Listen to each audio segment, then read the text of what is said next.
Edna Raisin. I lived near the docks in West Ham, London, as part of a family of 6. My 2 eldest sisters were evacuated to Galmington, near Taunton, and lived with a Mrs. Gibbons until she became ill, and they then moved to a small holding where they learned about farm life. My mother, younger sister, brother and I moved later on to the cottage in Milton near Martock, and we were joined by my 2 older sisters. My nan was seeing us all off on the railway platform when the air raid siren sounded. My mum said to my nan, "You're not staying here with all this going on," and told her to get on the train, which she did and joined us all.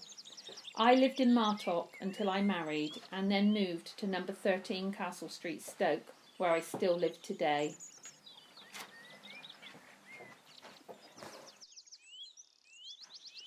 Dave Phillips, evacuee, World War II.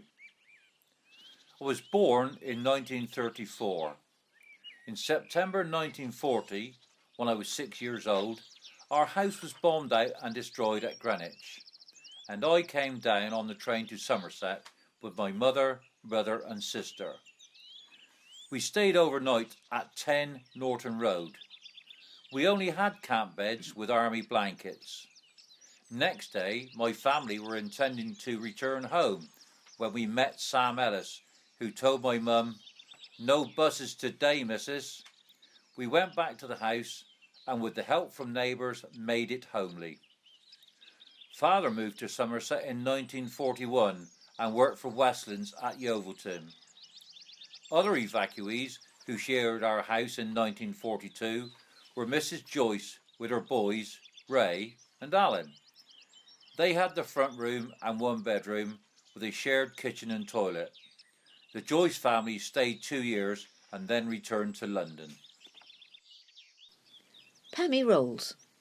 Mrs. Watts and her 2 daughters, June and Janet, stayed at the top of King's Road.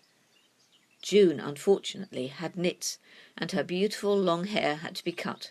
They didn't stay long. Malcolm Jones. I remember tanks rolling along West Street, presumably en route for the D-Day landings. Also American Army lorries. I remember gas masks, blackouts and sirens. Concrete blocks at Holy Tree, ready to be used in case of a German invasion, and missing signposts and place names. Evacuees and soldiers were billeted in local families. Ira Ashford. Mrs. Brimblecombe came to Mum and asked if she would have an evacuee. She was such a nice lady you couldn't say no. Mum said she wanted a girl as company for me. She waited in all day for Mrs. Brimblecombe, and she eventually arrived at the end of the day with 3 boys, Ron, Sid and Ken Munden. They were from the East End of London. The youngest was 7 years old. Not bad little boys. They all went to Castle School. They used to go home for Christmas, and their mother would bring them back with a whacking great Christmas cake. Their mum was a typical Londoner.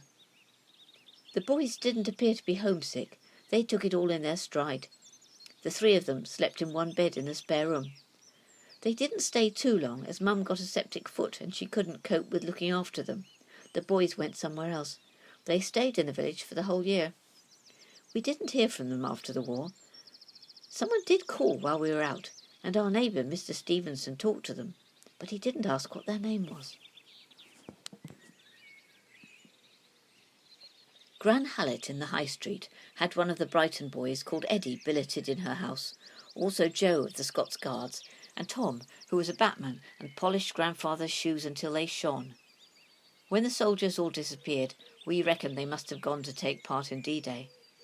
We were surprised never to hear from Joe or Tom after the war, but perhaps they were killed. Joe was a sergeant, a big chap in a kilt. When he got his stripes, he brought them up for Mum to sew on.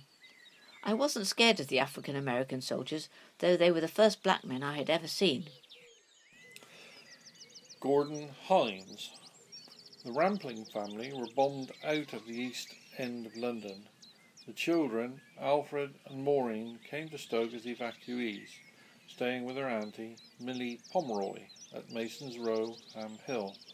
After the war, they moved to Southend-on-Sea, but kept in touch with Stoke families. Eileen Keynes. My father suffered from asthma and ulcers, and at the start of the war was exempt from having evacuees. He died in 1940, and 2 weeks later we had the first evacuees billeted with us at number 18 New Road, Stoke. There were no mod cons, only a gas light in the kitchen, an open coal fire and stone floors. The first evacuees were the Green family from Paddington, very much a Cockney family. Mary was 18 and Cathy 10.